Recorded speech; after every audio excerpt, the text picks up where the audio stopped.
Hello everyone, Aditya infotech के quarter one के result आ गए थे एंड साथ में मैनेजमेंट तरफ से कॉन्कॉल भी हो गया था। तो आज इस कंपनी के क्वार्टर वन के रिजल्ट का हम लोग डिटेल में एनालिसिस करने वाले हैं एंड साथ में जो कॉन्कॉल के मेजर हाइलाइट्स हैं उनको भी डिस्कस करने की कोशिश करेंगे। एंड लास्टली मैं इस कंपनी का एक रिस्क और वैल्यूएशन एनालिसिस करने की कोशिश करूंगा ताकि सभी इन्वेस्टर्स को हेल्प मिल सके एक अच्छे से इन्फॉर्म डिसीजन मेकिंग करने में। तो इस डिस्कशन में आगे बढ़ने से पहले एक बार ये जान लेते हैं कि इस कंपनी की मैनेजमेंट तरफ से FY 27 के लिए अपने बिजनेस को किस तरह से ग्रोथ करने का गाइडेंस था। तो फर्स्टली बात कर लेता हूँ रेवेन्यू ग्रोथ के पर्सपेक्टिव से। तो FY 26 का इनका टोटल रेवेन्यू था 4200 करोड़ रुपीस के आसपास का। FY 27 के लिए मैनेजमेंट का टारगेट था 6000 से 6500 करोड़ रुपीस के आसपास का रेवेन्यू अचीव करने का। मतलब ओवरऑल लगभग 50% के आसपास का रेवेन्यू ग्रोथ ये लोग टारगेट कर रहे थे FY 27 के लिए। बात करूं EBITDA मार्जिन के पर्सपेक्टिव से तो गाइडेंस था लगभग 14 से 15% के आसपास का। यदि बात करूं पैट मार्जिन के पर्सपेक्टिव से तो गाइडेंस था लगभग 8.5 से 9.5% के आसपास का। एंड साथ में इनका ये भी कहना था कि हमारा जो लगभग टोटल ग्रोथ आएगा 50% के आसपास में, उसका यू कैन से लगभग वॉल्यूम ग्रोथ उसमें लगभग यू कैन से 30% के आसपास में रहेगा। एंड साथ में जो हमारा प्राइस हाइक रहेगा, रॉ मटेरियल के जो प्राइसेस बढ़ गए थे उनको हम लोग पास ऑन करेंगे, तो हमारा एएसपी हाइक रहेगा लगभग 20 से 25% के आसपास में। इस तरह से हम लोग ओवरऑल लगभग 50% के आसपास का यू कैन से रेवेन्यू ग्रोथ टारगेट कर रहे हैं FY 27 के अंदर। एंड बात करूं कैपेसिटी यूटिलाइजेशन के पर्सपेक्टिव से तो इनका जो एग्जिस्टिंग कैपेसिटी था 2.5 मिलियन यूनिट पर मंथ के बेसिस पे, उसको लगभग 80 टू 85% के आसपास का यू कैन से यूटिलाइज करने का इनका टारगेट था FY 27 के अंदर। तो हमने बात करी गाइडेंस की। अब एक बार देखते हैं कि एक्चुअल में डिलीवरी किस तरह से हुई है, ताकि हम लोग एक बार कंपैरेटिव एनालिसिस कर सकें यार इनका given guidance versus actual delivery किस तरह से रहा है। तो कंपनी की तरफ से जो इन्वेस्टर प्रेजेंटेशन आई है, एक बार मैं उसको स्क्रीन पे प्रेजेंट कर देता हूं ताकि पे given guidance versus actual delivery का डिटेल में डिस्कशन कर सके। तो आई थिंक आपको स्क्रीन पे प्रेजेंटेशन दिखाई पड़ रहा होगा। तो फर्स्टली बात कर लेते हैं रेवेन्यू ग्रोथ के पर्सपेक्टिव से। तो क्वार्टर वन के अंदर इनका रेवेन्यू वाई में लगभग 90% के आसपास से ग्रोथ किया है। EBITDA ग्रोथ किया 220% के आसपास में और पैट में ग्रोथ किया लगभग आपका 330% के आसपास में। तो प्राइमा फेसी नंबर बहुत अच्छे लग रहे हैं। अब थोड़ा डिटेलिंग कर लेते हैं नंबर्स की और देखने की कोशिश करते हैं कहां पे हमें अच्छाई दिखाई पड़ रही है और कहां पे हमें कंसर्न दिखाई पड़ रहा है। तो इनका ग्रॉस मार्जिन भी अच्छा खासा जंप किया लगभग 8% के आसपास में Y on Y. EBITDA margin वही लाइक इनका 15% के आसपास का है, जो इनका गाइडेंस था 14 टू 15% के आसपास का। पैट मार्जिन 10% के आसपास का है, जो इनका गाइडेंस था 8.5 से 9.5% का, उससे बेटर यहाँ पे डिलीवर हुआ है। एंड साथ में जो उनका कैश कन्वर्जन साइकिल है वो यहाँ पे लगभग 64 डेज के आसपास में है। FY 26 का लगभग 61 डेज के आसपास का था। सिमिलर काइंड ऑफ यहाँ पे दिखाई पड़ रहा है। हाँ, जो इनका इन्वेंट्री डेज है वो यहाँ पे वाई ऑन वाई इंप्रूव हुआ है। आपका FY 26 का इन्वेंट्री डेज थोड़ा रिटर्न से ज्यादा था 120 के आसपास में, अभी इंप्रूव होकर आपका 101 के आसपास में 101 के आसपास में आ गया है। बात करूं डेटर डेज का, इसका भी अच्छा खासा इंप्रूवमेंट है। लाइक आपका जो इनका FY 26 की बैलेंस शीट के अकॉर्डिंग जो डाटा है लगभग 125 130 के आसपास का, उसके अंदर भी यहाँ पे इंप्रूवमेंट दिखाई पड़ा है। डेट टू इक्विटी इनका इंप्रूवमेंट फेज के अंदर आ गया है और जो आपका रिटर्न रेशियोज है, भले आपकी आरओसी की बात कर लो फिर रिटर्न ऑन इक्विटी की बात कर लो, उसके अंदर अच्छा खासा इंप्रूवमेंट दिखाई पड़ा है। अब थोड़ा पीएनएल स्टेटमेंट को थोड़ा डिटेलिंग कर लेते हैं यार। तो यहाँ पे डिटेलिंग करने में ऐसा कोई ज्यादा डिफरेंट नहीं है, ऑल्दो हमने हाइलाइटेड जो नंबर डिस्कस किए उन्हीं पे ही यहाँ पे मेजॉरिटी फॉक्स यहाँ पे दिखाई पड़ रहा है। बट मैं एक चीज कहना चाहूंगा, जो इनका EBITDA मार्जिन है ना लगभग आपका 14.8% के आसपास का। क्वार्टर 4 FY 26 में इनका EBITDA मार्जिन था 18% के आसपास में। तो हमारा कंसर्न ये निकल के आता है कि लाइक इनका क्यू क्यू बेसिस पे EBITDA मार्जिन यहाँ पे फॉल क्यों किया है, उस पे क्लैरिटी हमें मैनेजमेंट से कॉन कॉल में चाहिए। उसको हम लोग अच्छे से एक बार डिस्कस करने की कोशिश करेंगे। बाकी के जो इनके पैरामीटर्स हैं यहाँ पे यूजन से सही दिखाई पड़ रहे हैं। इनका फाइनेंस कॉस्ट गिरा है बिकॉज इन लोगों ने जो क्यूआईपी से पैसा रेज किया था उससे काफी सारे लोगों ने डेट चुकाया है और बाकी के पैरामीटर सही लग रहे हैं। ऐसा कोई दिक्कत वाली बात यहाँ पे दिखाई नहीं पड़ रही है। आज जो इनका टोटल एक्सपेंसेज है वो यहाँ पे लगभग यूजन से डबल से ज्यादा हो गए हैं। उसके अंदर 100% से ज्यादा ग्रोथ रेट है। तो ठीक है, मतलब ऐसा इस कंपनी का जिस तरह से लाइक अपना एग्जीक्यूशन रहा है लास्ट के 1 साल का, तो उसके बेसिस पे यदि खर्चा बढ़ा है, मतलब जिस तरह से इनका रेवेन्यू भी तो अच्छा खासा ग्रो किया है ना, तो ऐसा ये दिक्कत नहीं आनी चाहिए। हमें मेजर कंसर्न होना चाहिए इनका EBITDA मार्जिन क्यों क्यों बेसिस पे डिक्लाइन क्यों कर गए हैं। अब एक बार जो दूसरी कुछ स्लाइड्स हैं इंपॉर्टेंट, एक बार मैं उनको आपको गो थ्रू कराने की कोशिश कर देता हूँ ताकि एक बार बेटर हम लोग अच्छे से अंडरस्टैंडिंग कर सके कंपनी के बारे में। ये तो आपको पता होगा ना, लाइक आदित्य इन्फोटेक आपका सीपी प्लस नाम का जो ब्रांड है इनका, उसका इनका खुद का ही ब्रांड है जो इन्फ्लुएंस जो आईपी कैमरेज लगाती है ना, अलग अलग कैमरेज लगाती है सिक्योरिटी सर्विलांस वाले, वो इनका ब्रांड है। ये इनका उन लोगों ने अपना गाइडेंस यहाँ पे लाइक मेंटेन रखा है 6000 से 6500 करोड़ रुपए के आसपास का, और लाइक EBITDA मार्जिन का भी और आपका पैट मार्जिन का भी। तो ये हमने बात करी आपके गाइडेंस के पर्सपेक्टिव से। कुछ और इंपॉर्टेंट स्लाइड्स मैं एक बार आपको दिखा देता हूँ।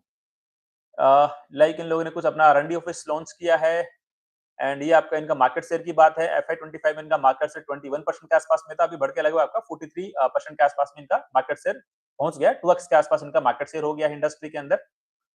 ये इनकी मैन्युफैक्चरिंग फैसिलिटी है, कडप्पा वाली है और इन लोगों ने ग्रेटर नोएडा के अंदर भी एक्सपांशन किया है। बाकी कुछ और बताऊं तो इनके कोई कुछ ये लाइक इनका अभी कुछ कुछ नई कैटेगरीज इनके प्रोडक्ट वाली आने वाली है। इनका एग्जिस्टिंग प्रोडक्ट है लाइक होम IoT पे लोग काम कर रहे हैं। आपका जो स्मार्ट डोरबेल होती है या फिर जो घर में जो लाइक एंट्री करने के लिए जो कैमरा वाला होता है ना, लॉक डोर्स होते हैं, उनके भी यहाँ पे लाइक ये लोग काम कर रहे हैं। साथ में लोग कुछ इंडस्ट्री के अंदर भी जाना चाहते हैं, लाइक आपका ड्रोन कैमरा, यू कैन से इंडस्ट्रियल इनिशिएटिव भी लेना लेना चाह रहे हैं, कुछ रोबोटिक्स काइंड ऑफ करके। एंड देन लाइक कुछ और स्लाइड्स की बात करूँ तो स्लाइड नंबर 15 के अंदर लाइक ये इनका अपकमिंग आई थिंक इनका एक ये भी एक चीज़ ये भी है कि लोग अभी तक क्या कर रहे थे, जो कुछ इनके पास बी2बी ऑर्डर था ना, लाइक इनके जो चैनल पार्टनर्स हुआ करते थे ना, ग्राउंड पे जो वेंडर्स हुआ करते थे, लाइक वो हमसे ऑर्डर लेते थे, हमें लाइक वहाँ पे इंस्टॉलेशन करके जाते थे। अब बड़े ऑर्डर्स को लोग क्या कर रहे हैं, डायरेक्टली खुद ही कोट कर रहे हैं, खुद ही मतलब एग्जीक्यूट कर रहे हैं बड़े-बड़े कंपनीज के या फिर गवर्नमेंट्स के ऑर्डर्स को। तो डायरेक्टली इनका जो बीच का कमीशन जाता है वेंडर्स को, चैनल पार्टनर्स को, वो जाना यहाँ पे थोड़ा रिड्यूस हो जाएगा। तो एक अच्छी बात है अपने एबिटा मार्जिन को यहाँ पे स्टेबलाइज करने के पर्सपेक्टिव से। राइट। तो ठीक है, ओवरऑल आई थिंक यही majority of the I think points थे इनके जो हमने डिस्कस करने की कोशिश करी है। ओवरऑल बढ़िया है, ठीक है, धंधे में ग्रोथ है, पैट में ग्रोथ है, बढ़िया है, ठीक है। राइट। तो लाइक ओवरऑल ये हमने लाइक पूरे बिजनेस को डिस्कस करने की कोशिश करी है कि क्वार्टर वन के रिजल्ट कैसे रहे। ठीक है, रेवेन्यू के अंदर 89% से ग्रोथ है, पैट आपका लगभग 3 गुना के आसपास हो गया है। दैट्स अ ग्रेट थिंग, मतलब एक अच्छे रिजल्ट हम लोग मान सकते हैं, आउटस्टैंडिंग रिजल्ट मान सकते हैं आपके क्वार्टर वन के अंदर। एक ही कंसर्न है हमारा, एबिटा मार्जिन आपका क्यू बेसिस पे फॉल क्यों कर गया, 18% से 15% पे क्यों आ गया। तो ठीक है, डायरेक्टली बिना इंतजार किए इनके कॉन-कॉल के हाइलाइट्स को भी कवर करने की कोशिश करते हैं। तो पहला पॉइंट तो ये रख लेते हैं कि यार आपका एबिटा मार्जिन फॉल क्यों हो गया है। तो मैनेजमेंट का ये कहना है कि लाइक यार हमारे पास जो पुराना कंपोनेंट हमने प्रोक्योरमेंट कर रखा था, जो इन्वेंटरी थी हमारी, जिससे हम लोगों ने इन्वेंटरी बनाई थी, वो लोअर कॉस्ट की इन्वेंटरी थी क्वार्टर 4 तक। तो उसके अंदर मतलब हमारी जो पुरानी इन्वेंटरी है वो यू कैन से खत्म हो चुकी थी क्वार्टर 4 के अंदर। सीधी सी बात ये है, जिससे हमारे क्वार्टर 4 के अंदर एबिटा मार्जिन ज्यादा थे। मतलब जो रॉ मटेरियल जो प्राइसेस बढ़े हैं ना आपके, लाइक जो भी चिप के प्राइसेस बढ़े हैं, मेमोरी प्राइसेस बढ़े हैं, एक्स वाई जेड जो भी चीजें हुई हैं, तो उनके पास जो लोअर आपका कॉस्ट पे जो लाइक इनके कंपोनेंट को जो प्रोक्योरमेंट कर रखा था, वो इन्वेंटरी मतलब उस रॉ मटेरियल से जो फाइनल इनकी जो इन्वेंटरी बनी है वो एग्जॉस्ट हो चुकी है, जिससे इनके एबिटा मार्जिन यहाँ पे यू कैन से डिटोरिएट हुए, खराब हुए हैं। अब सीधी बात कर लेते हैं यार इनके बाकी के कुछ और ऑपरेशनल पैरामीटर के बारे में। इनसे फिर ये भी पूछा गया, लाइक आपका यदि सपोज करो मतलब जो आपकी नई इन्वेंटरी आई है, नए आपने प्राइसेस महंगे प्राइसेस पे रॉ मटेरियल को प्रोक्योर किया है, तो प्राइसेस किस फेजेस के अंदर आप पास ऑन करो अपने क्लाइंट्स के ऊपर। तो इनका कहना है कि यार हम लोग हर मंथली कुछ-कुछ परसेंटेज के रूप में प्राइसेस पास ऑन करने का हमने यहाँ पे डिसीजन लिया है और टारगेट है H1 के अंदर 15 से 20% के आसपास के प्राइसेस पास ऑन करने का और FY 27 के एंड तक कंप्लीटली 25% के आसपास में रॉ मटेरियल के प्राइसेस हाइक जो भी हुए उनको पास ऑन करने का। अब इनसे पूछा है कि आप यदि प्राइस हाइक पास ऑन करोगे तो आपका डिमांड पे यू कैन से दिक्कत नहीं आएगी, कंज्यूमर डिमांड कंजम्पशन आपका डाउन नहीं होगा। तो उनका कहना है कि ऐसा कोई बड़ा मेजर चैलेंज नहीं आया है कंजम्पशन डिमांड पे हमारे इस प्राइस हाइक से। बट हाँ, ठीक है, हल्का-फुल्का आ सकता है, बट कोई मेजर यहाँ पे डिमांड पे यू कैन से यहाँ पे दिक्कत नहीं है। अब बात करते हैं, इनका कहना है कि हमारा जो टोटल रेवेन्यू आया है उसका 87% रेवेन्यू सीपी प्लस वाले हमारा जो ब्रांड है उससे आया है। तो आपको जैसे हमने लास्ट वीडियो के अंदर डिस्कस किया था ना, इनका एक और डिस्ट्रीब्यूशन का काम था। एक कोई दवा नाम की कंपनी है, उसके लोग डिस्ट्रीब्यूशन का काम करते थे। एफआई 25 में टोटल रेवेन्यू के अंदर 25% रेवेन्यू कंट्रीब्यूशन उस वाले डिस्ट्रीब्यूशन बिजनेस से था। बट अभी 87% इनका खुद के ब्रांड से आ रहा है, मतलब 12 बाकी का 12-13% के आसपास का रेवेन्यू है वो यहाँ पे इनके दूसरे जो दवा ब्रांड है उससे आ रहा होगा। एंड साथ में इनका कहना है कि लाइक हमारा लाइक आउट ऑफ मतलब जो हमारा जो खुद का रेवेन्यू है सीपी प्लस ब्रांड से, उसमें से 79% हमारा सीपी प्लस के आईपी कैमरा से आया है। इंटरनेट प्रोटोकॉल वाला जो कैमरा उससे आया है, बिकॉज़ आज के टाइम पे वही चलन में है ना यार, लाइक मेजरली लोग ओवर द इंटरनेट चीजों को ट्रैक करना चाहते हैं, तो वही चलन में, तो उसी से रेवेन्यू आया है। बात करें लोगों ने मार्केट शेयर की, तो मार्केट शेयर क्या बोल रहे हैं हम लोग 43% के आसपास पहुंच चुके हैं। अब यहाँ पे पॉइंट ये आता है कि आप आज से लगभग एफआई 25 के अंदर मार्केट शेयर था आपका 21% का, अभी आ गया 43% के आसपास का। तो आप ये देखो लोग, हमने जो लास्ट वीडियो के अंदर भी डिस्कस किया था कि इनका जो करंटली जो इंडस्ट्री साइज है लगभग 10-11 हजार करोड़ रुपए के आसपास में है। इनका रेवेन्यू भी एफआई 26 में लगभग 4200 करोड़ रुपए के आसपास में था। तो ठीक है, 42-43% के आसपास में यू कैन से इनका मार्केट शेयर मान सकते हैं, जो सीसीटीवी सर्वेलेंस वाली, सिक्योरिटी सर्वेलेंस वाली जो इंडस्ट्री है उसके अंदर। अब पॉइंट ये आता है कि लाइक यार मैं आपको ये पॉइंट क्यों डिस्कस करना चाह रहा हूँ। मैं आपको इसलिए बताना चाह रहा हूँ कि आगे जाके इनका मार्केट शेयर कहाँ तक पहुंच सकता है उसके बारे में डिस्कशन करना चाहता हूँ। पर इस साल आपको भी पता है लाइक इन्फ्लेशन आई है रॉ मटेरियल के अंदर, कंपोनेंट के अंदर, तो इनको लाइक वो यू कैन से 25% के आसपास तो you can say inflation cost ही आपकी बढ़ा देगी। तो मे बी आपका जो इंडस्ट्री साइज है 10-11 हजार करोड़ का, वैसे 12-13 हजार करोड़ का बन जाएगा। वॉल्यूम ग्रोथ की बात करूं, नॉर्मली जो इंडस्ट्री ग्रोथ करती है वॉल्यूम ग्रोथ के पर्सपेक्टिव से, वही लगभग 15% के आसपास ग्रोथ करती है। तो ओवरऑल में भी इंडस्ट्री का साइज हो सकता है एफआई 27 के बाद में लगभग आपका 14-15 हजार करोड़ रुपए के आसपास में। इनका रेवेन्यू कितना होगा, वही लगभग 6,500 करोड़ रुपए के आसपास में, हल्का फुल्का कुछ 200-300 ऊपर नीचे कर दिया तो मे बी इनका मार्केट शेयर वही 45-50% के आसपास में जाने की पॉसिबिलिटी है एफआई 27 के एंड तक। बट अब ये चीज ध्यान से सुनना, जो मार्केट शेयर इनका जा सकता है ना एफआई 27 के एंड तक, हमने एक सर्टिफिकेशन की बात करी थी, एसटीक्यूसी सर्टिफिकेट की बात करी थी हमने, राइट। वो वाला सर्टिफिकेट अभी काफी सारे इंडियन ब्रांड को मिल चुका है, लगभग 40 प्लस ब्रांड को वो सर्टिफिकेट मिल चुका है। तो वो ब्रांड भी अपना कैपेक्स कर रही है और वो कैपेक्स करने के बाद में उनके प्रोडक्ट भी मार्केट में आएँगे। अब उनके प्रोडक्ट जब मार्केट में आएँगे, तो कंपटीशन बनेगा आदित्य इन्फोटेक के साथ में, सीवी प्लस के साथ में। अब आपको तो पता ही, जो नए ब्रांड्स आएँगे वो तो लोअर मार्जिन पे अपना प्रोडक्ट बेच सकते हैं ना, बिकॉज़ वो तो लिस्टेड कंपनी है नहीं। उनको तो अपने शेयर होल्डर्स को यू कैन सैटिस्फाई नहीं करना, इबिट्टा मार्जिन का गाइडेंस नहीं देना उनको तो। वो तो लोअर इबिट्टा मार्जिन में अपना धंधा कर सकते हैं। तो वहाँ से प्रेशर बनेगा सीवी प्लस पे। तो ये स्टोरी अभी इंपॉर्टेंट यहाँ से बन जाती है। जो 40 प्लस ब्रांड्स को नया जो एसटीक्यूसी सर्टिफिकेशन मिला है ना, उसके बारे में यहाँ पे आपको बताने की कोशिश किया हूँ, राइट? तो ये वाला कंसर्न एक मेरे को यहाँ पे दिखाई पड़ता है कि ठीक है, आप मार्केट शेयर और ग्रो कर लोगे एफआई 27 के अंदर में भी, बट आगे जाके क्या होगा दोस्तों आपका? आगे जाके आपको फिर बहुत डिफिकल्टी आएगी अपना मार्केट शेयर और बढ़ाने में। एशियन पेंट्स के साथ क्या हुआ था? बिरला ओपस आया, मार्केट शेयर छीना थोड़ा बहुत। ऑल्दो मैं डायरेक्ट यहाँ पे नेक टू नेक कंपेयर नहीं करना चाहता बिरला ओपस को, एशियन पेंट्स को, बिकॉज़ वहाँ तो कैपेक्स बहुत ज्यादा लगा था। 10,000 करोड़ रुपीस का कैपेक्स करना पड़ा था ग्रासिम इंडस्ट्रीज को। बट यहाँ तो लाइक 300-400 करोड़ रुपीस का कैपेक्स कर लोगे तो आप 1200-1500 करोड़ रुपीस का रेवेन्यू आप इजीली अचीव कर लोगे ना। ऐसे टर्नओवर रेशियो से 2 से 3 गुना मिनिमम यहाँ पे अचीव हो जाएगा। तो यहाँ पे तो इतना बड़ा कैपेक्स भी नहीं करना पड़ेगा। समझ रहे हो मेरी बात? तो ऑल्दो ठीक है, इंडस्ट्री का लीडर है सीबी प्लस आदित्य इन्फोटेक, तो मे बी इनको उस ब्रांड नेम का फायदा मिल सकता है। देखते हैं कैसे इनकी कंपटीशन चलती है एफआई 28 के अंदर, देखना पड़ेगा किस तरह से चीजें होती हैं। इंटरेस्टिंग आपका लाइक आपका बन जाएगा, बिकॉज आपका जो एसटीक्यू सर्टिफिकेट है ना, लाइक इसको हम लोग बोले थे standardisation testing and quality certificate, ये मिल गया है 40 प्लस ब्रांड को। अब बात करते हैं इनके कैपेसिटी के पर्सपेक्टिव से, कैपेक्स के पर्सपेक्टिव से। तो करंटली इनका जो कैपेसिटी है 2.5 मिलियन यूनिट पर मंथ के बेसिस पे इनका टारगेट है। 85 से 90% का कैपेसिटी यूटिलाइजेशन के बेसिस पे इनका कहना भी है, लाइक नेक्स्ट 3 साल के अंदर हम लोग हमारा कैपेसिटी को डबल कर लेंगे। एफआई 29 का क्वार्टर 4 एफआई 26 की कॉन कॉल में क्या बोला था? एफआई 28 तक अपनी कैपेसिटी को डबल करने का बोला था। तो ये यहाँ पे थोड़ा मेरे को गैप दिखाई पड़ा है। और ठीक है, इनकी जो फैसिलिटी है कडप्पा के अंदर ही इनका बड़ा प्लांट है, वहीं पे यू कैन से नियर बाय एरिया के अंदर ये लोग लैंड पार्सल खरीदा है, चीजें डिस्कशन में चल रही है। साथ में नोएडा, ग्रेटर नोएडा में इनकी कैपेसिटी आ रही है। अब इन लोगों ने बात बोली है अपने मार्जिन एनहांसमेंट को लेके, बैकवर्ड इंटीग्रेशन की बातें बोली है। तो बैकवर्ड इंटीग्रेशन मतलब जो भी अभी छोटे-मोटे कंपोनेंट ये बाहर से ला रहे थे ना, लाइक आपका केबल कनेक्टर्स की बात कर लो, केबल्स की बात कर लो, या फिर आपका एन्क्लोजर्स की बात कर लो, कुछ लेंसेज की बात कर लो। तो इनका कहना है कि हम लोग इन हाउस इनको मैन्युफैक्चर करना चाहते हैं। तो उससे क्या होगा, आपके मार्जिन्स के अंदर थोड़ा ये कहते हैं यहाँ पे इंप्रूवमेंट दिखाई पड़ सकता है। अब बात करते हैं यार इनका जो लाइक कंपोनेंट का जो इंपोर्ट का परसेंटेज है, वो यहाँ पे लगभग करंटली आपका 55-60% के आसपास में है। बाकी का इनका फुलफिलमेंट आपका डोमेस्टिकली हो जाता है अराउंड 40-45% के आसपास में। मैनेजमेंट का कहना है कि जैसे-जैसे थोड़ा चीजें और अच्छे से इम्प्रूव होगी, तो हम टारगेट करेंगे 70%, मतलब हम लोग डोमेस्टिक हमारे फुलफिलमेंट कंप्लीट कर सकें। बट हाँ, सेमीकंडक्टर वाला जो उनका इंपोर्ट है लगभग 35% के आसपास में होता है। और मतलब कुछ-कुछ और इलेक्ट्रॉनिक्स आइटम है जो बाहर से इंपोर्ट करने पड़ते हैं। इंडिया के अंदर तो इतनी अच्छी खासी मैन्युफैक्चरिंग नहीं हो रही है, एक एफिशिएंट कॉस्ट के ऊपर। तो उनका कहना है कि यदि इंडिया के अंदर अच्छी खासी मैन्युफैक्चरिंग हो जाती है इन वाले कंपोनेंट की, तो हम लोग डोमेस्टिकली इनको फुलफिल कर लेंगे, ऐसा कोई दिक्कत वाली बात नहीं है। इन लोगों ने भाई जो केबल वाला सेगमेंट है, जो इन्क्लोजर्स है और आपका जो बेसिक आइटम्स है, उनके लिए जेवी बनाया था ओरिएंट केबल्स के साथ में। 1 लाख स्क्वायर फीट की फैसिलिटी है राजस्थान के अंदर। बोल रहे हैं कि हमारा लाइक क्वार्टर 4 एफआई 27 के अंदर फैसिलिटी हमारी लाइव हो जाएगी। राइट, ठीक है। मतलब इनका कहना है कि यार उस केबल का हमारा जो कॉस्ट है, हमारे टोटल रेवेन्यू का लगभग सीपी प्लस वाले ब्रांड से रेवेन्यू आता है उसका लेस 5% से भी कम है। तो एज़ सच कोई बड़ा मार्जिन इंप्रूवमेंट नहीं होगा, बट हाँ, lower single digit kind of हमें यहाँ पे एक इंप्रूवमेंट मिल सकता है हमारे मार्जिन्स के अंदर, यदि हम लोग ऐसा कर लेते हैं तो।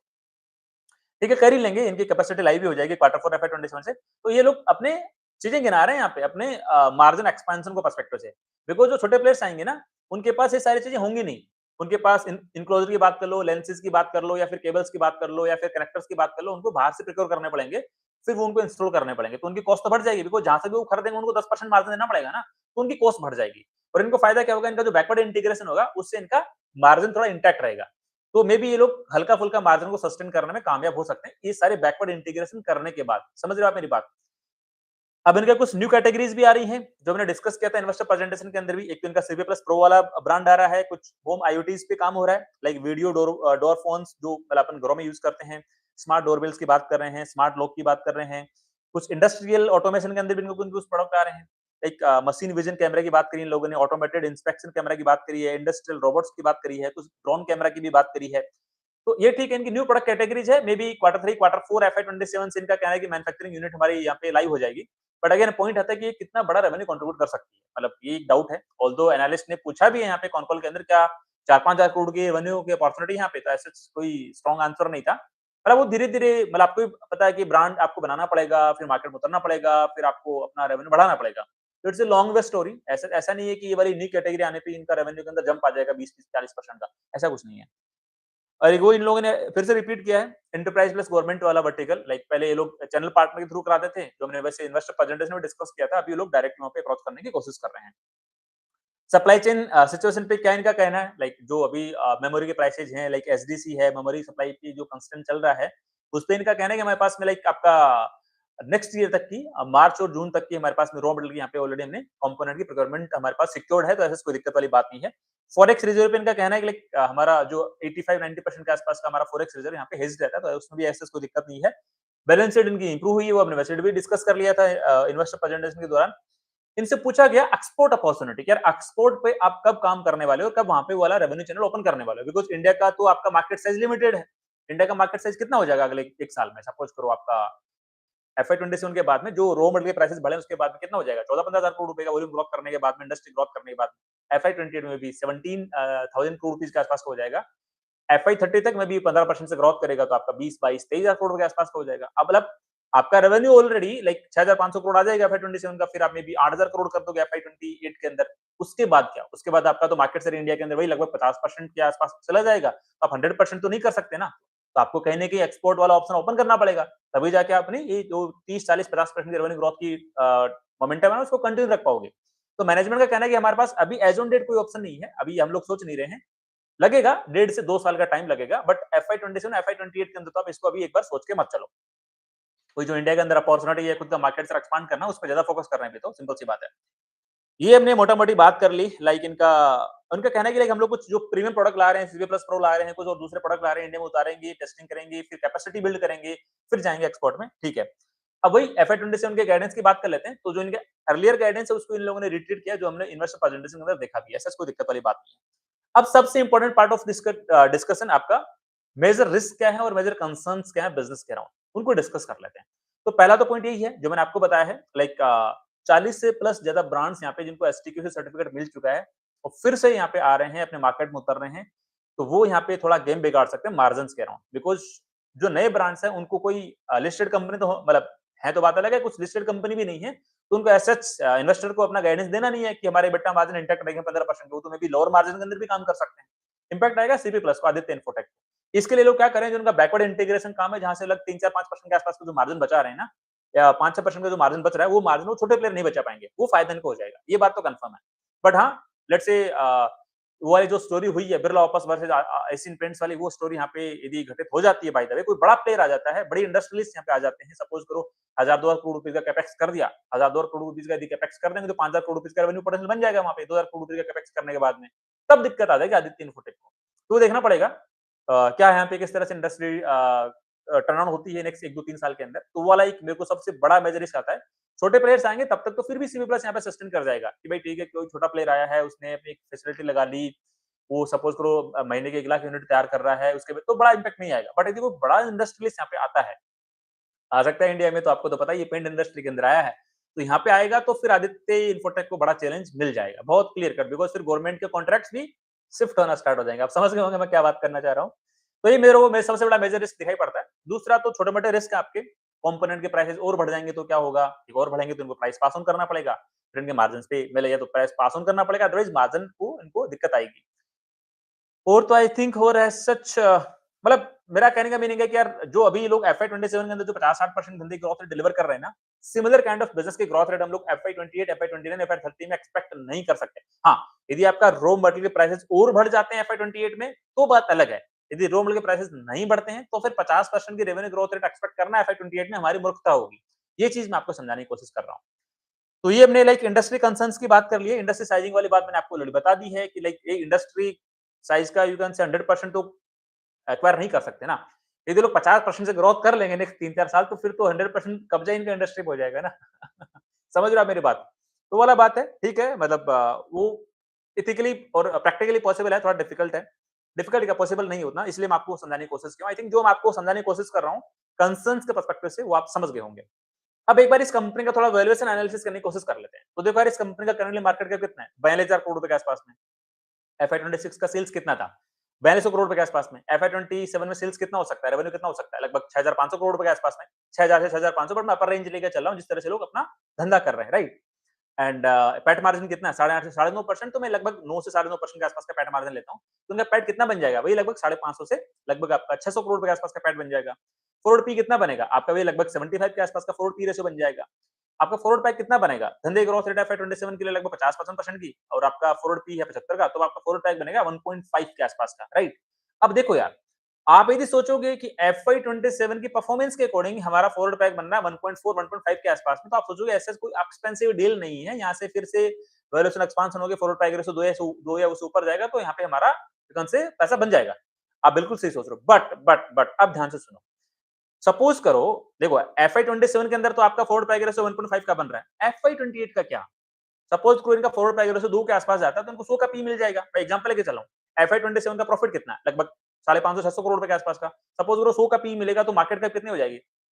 60,000 करोड़ रुपए के आसपास की। अब FY 28 का बताओ, FY 28 में इनका धंधा ग्रोथ रेट किस तरह से करेगा? 50% करना, आई डाउट इट। हाँ, 30% कर सकते हो, बिकॉज इंडस्ट्री के ग्रोथ रेट 15% के आसपास में, आप इंडस्ट्री के सबसे बड़े लीडर हो, मार्केट शेयर खा सकते हो, तो आप में भी उससे डबल रेट से ग्रोथ कर सकते हो, वो मैं मान सकता हूँ, राइट? में भी आपकी ग्रोथ रेट वही लगभग 30% के आसपास हो सकती है। उस वाले केस के अंदर जो आपके रॉ मटेरियल प्राइसेस, कंपोनेंट के प्राइसेस ग्रो नहीं कर रहे हैं, उस वाले केस की बात कर रहा हूं। हाँ, यदि आपके रॉ मटेरियल प्राइसेस और ग्रोथ कर गए FY 28 में, तो फिर आप आराम से मे बी 30% से ज्यादा भी कर सकते हो। मतलब जितना एक्स्ट्रा आपका रॉ मटेरियल के प्राइसेस ग्रोथ करेगा FY 28 में, तो उसी बेसिस पे आपकी ग्रोथ रेट 30% में ऐड होती जाएगी। तो वाले एक यहाँ पे एक एक्सेप्शनल केस आता है, revenue growth rate more than 30% वाले के। हाँ, 30-35 कर सकते हो, but 45, 50, 55 it's difficult for FY 28, even until like आपका रॉ मटेरियल प्राइसेस बढ़ जाए, तब वो बात अलग हो जाती है। तो FY 28 में सपोज आप 30% से ग्रोथ करोगे, तो आपका धंधा बनेगा लगभग वही 8,000 से 8,500 करोड़ रुपए के आसपास का। 10% का पैट मार्जिन में ले लूं कि भाई इनको अच्छा खासा ऑपरेटिंग लेवरेज मिल जाएगा, जो बैकवर्ड इंटीग्रेशन कर रहे हैं उसका फायदा मिलने वाला है, सब कुछ हो जाएगा, तो 10% का पैट मार्जिन ले लेते हैं। अभी मैंने 9% का लिया FY 27 में, FY 28 में 10% का पैट मार्जिन ले लेता हूँ। तो कितना पैट बनेगा? 800 करोड़ का मान लो। 800 करोड़ में आप सपोज करो कितना आप पी रेशियो लगाओगे मार्केट कैप को, एक्सपेक्टेड मार्केट कैप कैलकुलेट करने के लिए? लगा लो आप, बुल मार्केट होगा तो 70, 80, 90, 100 जो आपको लगाना वो लगा लो। तो उसके बेसिस पे देख लो मार्केट कैप कितना एक्सपांड बन सकता है नेक्स्ट 2 इयर्स के पर्सपेक्टिव से। आदित्य इन्फोटेक के लिए करंट मार्केट कैप गिवन आपका 42,000 करोड़ रुपए के आसपास में है। तो आई थिंक ये मैंने एक कच्चा चिट्ठा आपके सामने आदित्य इन्फोटेक का आपके सामने रखने की कोशिश करी है। पूरा होलसेल इंडस्ट्री क्या है, इंडस्ट्री किस तरह से काम कर रही है, किस रेट से ग्रोथ कर रही है, आदित्य इन्फोटेक उसमें कितना परसेंट मार्केट शेयर गेन कर रहा है, उसमें क्या-क्या चैलेंजेस आ सकते हैं, क्या-क्या रिस्क पैरामीटर यहाँ पे दिखाई पड़ सकते हैं, किस तरह से प्रॉफिट इनके बन सकते हैं FY 27 के, FY 28 के, आगे जाके इनकी क्या मतलब एक बुल मार्केट के अंदर क्या पी रेशियो यहाँ पे कंसीडर कर सकते हो। ईच एंड एवरीथिंग मैंने आपको यहाँ पे आपके सामने प्लेट में लाके देने की कोशिश कर दी है। Now it's up to you, आप अपना डिसीजन मेकिंग किस तरह से कर सकते हो। सारी चीजें मैंने आपको बता दी है, और अब आपको डिसीजन मेकिंग करनी है कि आपको किस तरह से चीजों को यहाँ पे देखना है, और आपका नजरिया क्या होगा, आप एक इन्वेस्टिंग को किस तरह से यहाँ पे देखना चाहते हो। बट हाँ, लाइक ओवरऑल यू कैन से आदित्य इन्फोटेक के अराउंड मैंने मेरा ओवरऑल पॉइंट ऑफ व्यू, मेरा पर्सपेक्टिव आपको देने की कोशिश करी है कि मेरी तरफ से कोई स्टॉक रिकमेंडेशन बिल्कुल भी नहीं है। आप लोग अपनी खुद की रिसर्च करना, खुद का एनालिसिस करना, एंड आपके जो इन्वेस्टमेंट एडवाइजर है उनसे डिस्कस करके डिसाइड करना कि आपको इस कंपनी को अपनी वॉच लिस्ट का पार्ट बनाना है, पार्ट नहीं बनाना है। बिकॉज मैं बारी बारी से कहता रहता हूँ कि I am not a SEBI registered research analyst, I am not a SEBI registered investment adviser, so I am not authorised to give stock recommendation. मेरा हमेशा टारगेट इतना ही होता है कि मैं आप लोगों को इतना सिखा दूं, इतना समझा दूं कि आप लोग भी अच्छे से सीख के एक अच्छे से इन्फॉर्म यू कैन से डिसीजन मेकिंग कर पाओ, एक अच्छे से एक्टिव ग्रोथ इन्वेस्टर बन पाओ। तो ठीक है, यदि आपके कोई क्वेरी क्वेश्चंस डाउट्स हैं, तो आप डेफिनेटली मेरे को एक कमेंट सेक्शन में पूछ सकते हो। आई विल ट्राई मैं आपके सारे क्वेरी क्वेश्चंस को वहां पे आंसर करने की कोशिश करूं। तो ठीक है, आज के लिए इतना ही। मिलते हैं नेक्स्ट वीडियो में, तब तक के लिए थैंक यू, बाय बाय।